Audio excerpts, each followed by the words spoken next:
Assalamualaikum, salam sejahtera. Saya lagi Daniel dari JB Auto World Cawangan Ipoh. So hari ni saya nak review sebuah kereta yang sangat-sangatlah tergila-gila oleh masyarakat Malaysia sekarang ni. Okey, dia boleh convert jadi Thai look lah, macam-macam lagi lah.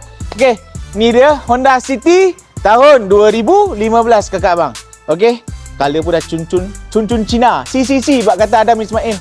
Okey, harga dah cukup murah, 32,300. Belum rotate insurans saja lagi. Warranty 2 tahun, cover engine dengan gearbox. So, ayap jom kita masuk dalam.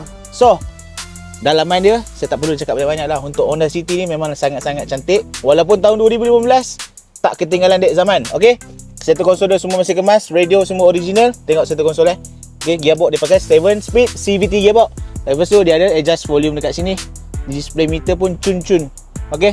Ada auto flip mirror.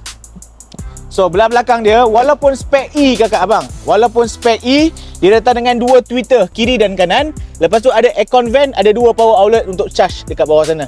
Okey, semua seat pun cantik-cantik lagi, fabric seat. Okey, so untuk bahagian bonet Honda City, saya tak perlu cakap banyak-banyak lagi sekali.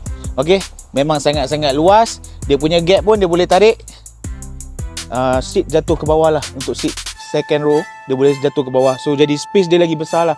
Untuk pindah rumah, ada 2-3 orang dalam family tak ada masalah. Boleh buat pindah rumah.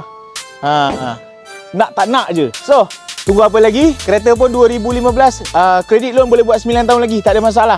So, apa-apa PM saya saja. Terima kasih.